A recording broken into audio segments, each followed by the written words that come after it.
Hey, welcome back everyone. It is now September 24th of 2020, and ever since the very end of the Skywalker saga, a lot of fans around the world have been very intrigued about the future of the Star Wars franchise by Disney, Lucasfilm, Bob Iger, and Bob Chapek, and exactly what they are about to deliver in the next couple of years to come for this new Star Wars universe.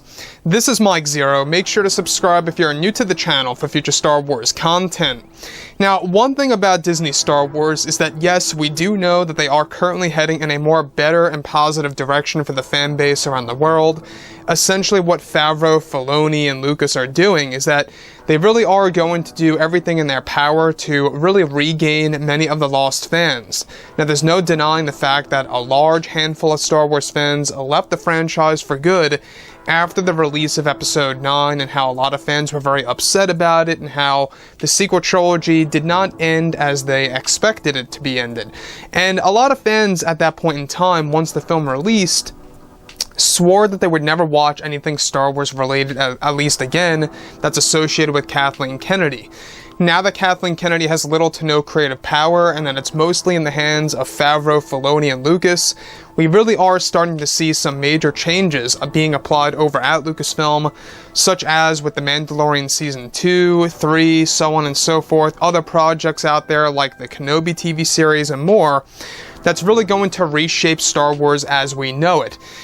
Now, one thing that we cannot deny is that by far one of the fan favorite characters in the Star Wars universe is no other than Luke Skywalker, portrayed by actor Mark Hamill. And that is one aspect that was a big letdown for fans in The Rise of Skywalker, right? So, moving beyond all of this, what's really exciting all has to do with creator George Lucas and actor Mark Hamill. Now, with the sequel trilogy now over, both Disney and Lucasfilm have been developing the future of Star Wars with the new TV shows and films to arrive in the near future to please the fans around the world. It's explained that currently both Bob Iger and Bob Chapek are actively developing ways to please the fans around the globe in order to make the fans happy with the new direction of Star Wars.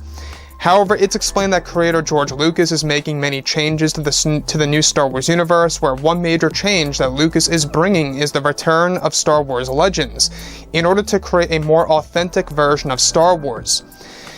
Now, one major move by George Lucas is that he recently hired actor Mark Hamill for a new role of Luke Skywalker in one of the upcoming projects for Disney Plus in the new Star Wars universe. It's explained that Lucas, and this is the exciting part, is that Lucas actually and recently made the decision to hire Mark Hamill for a very important part for both The Mandalorian Season 3 and Season 4 that Jon Favreau is currently working on. Lucas is said to bring in Mark Hamill as Luke Skywalker in The Mandalorian Season 3 and 4 by use of de-aging technology in order to get fans to accept Luke once again. Now, essentially, Lucas wants to explore Hamill to become young Luke once again, where this was Lucas's original idea for The Rise of Skywalker before he was let go by Kathleen Kennedy, and before the reshoots even started. So, once again guys, Lucas originally wanted to do this for Episode 9 by bringing in Mark Hamill as a young Luke, through use of de-aging technology. Now, we've discussed this before in the past, is that, well, de-aging technology, there's no doubt about it.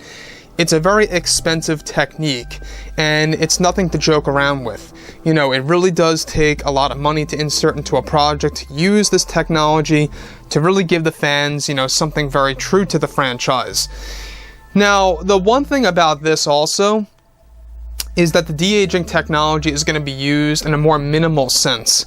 Now, Luke is not, you know, going to be planned to be a major character in Season 3 and Season 4, but he is aimed to become a very vital role in the later seasons of The Mandalorian. So they already have a 3rd and 4th season planned that's going to deal more with the Jedi and the character of Luke here and there, the return of Mark Hamill, and other aspects of the Force that all takes place after the events of Return of the Jedi. Moving on.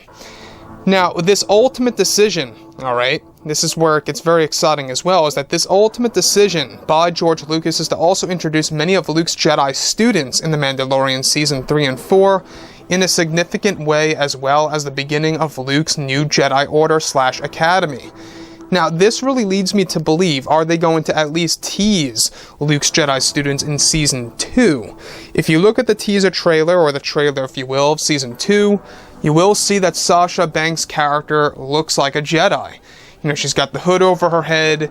It looks like she might be performing that force projection technique because she's there and then she vanishes out of nowhere. It could very well have been a force projection technique without a doubt.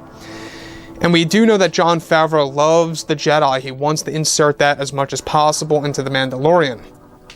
Now, Lucas is getting very excited about bringing back Mark Hamill as Luke in ways that will be used in The Mandalorian wisely. Now, though Luke won't be a major character per se in The Mandalorian seasons planned, he will have a deep connection to the core characters that will be introduced in The Mandalorian's second and third seasons for the fans to enjoy. Now, at first, Mark Hamill was best described to be very hesitant of even returning if it was just a small role. However, Lucas, Favreau, and Filoni convinced Hamill to return before they are set to recast Luke into the hands of Sebastian Stan for the planned young Luke Skywalker TV series and also future Mandalorian seasons on Disney Plus and more. So once again, guys, we talked about this before in the past as well, is that Disney has all eyes on Sebastian Stan to portray the new version of Luke. Now, given that Sebastian Stan is already associated with Disney, you know, we've seen him in, you know, the Marvel Cinematic Universe, we've seen him as the Winter Soldier and Bucky Barnes and everything, right? It all makes sense, the fact that Disney would choose him because he's already established with Disney and he's already pretty much the closest, you know, and the best option, if you will, to replace Mark Hamill as Luke. And I think that what we're really going to see now in the next couple of years is this big transitionary phase between George, John, and Dave, and what they really plan to do with the Jedi, Luke Skywalker, and this new era, if you will, that all takes place after the events of Episode 6, Return of the Jedi. Now, moving on, of course. Now, the Mandalorian show is set to transition into a series that will deal more so with the Jedi and the Force, with the bounty hunter aspect becoming more so a side focus for a while in those seasons. Lucas wants to make it clear that Luke is still going to be a relevant character in the new Star Wars universe, where it's said that Lucas has been in the talks with Mark Hamill about this role of Luke for a number of months now before filming begins for the third season sometime next year, in 2021 and even 2022 for the fourth season.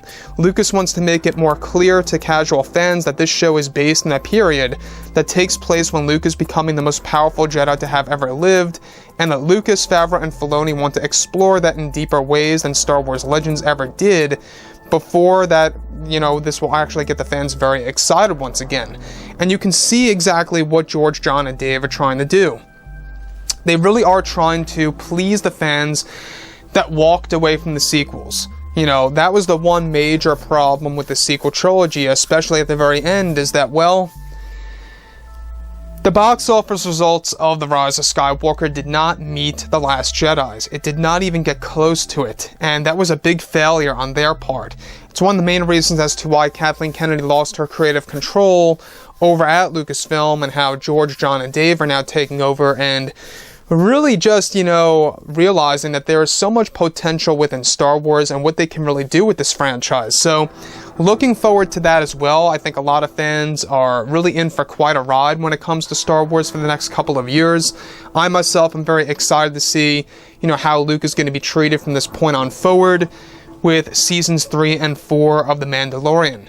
Again, guys, Season 2 is coming out in a little over 1 month from now. We're going to get more TV spots, if you will, in the next couple of weeks, so I'm excited to see that.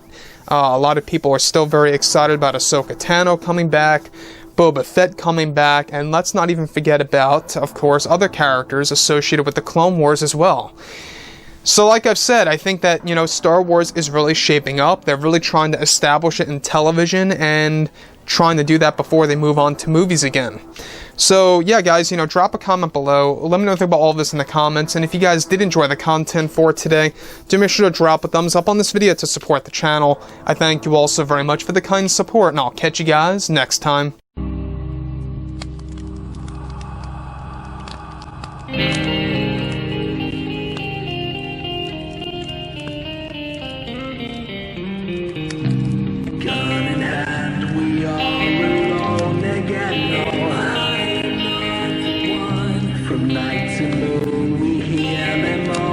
galaxy.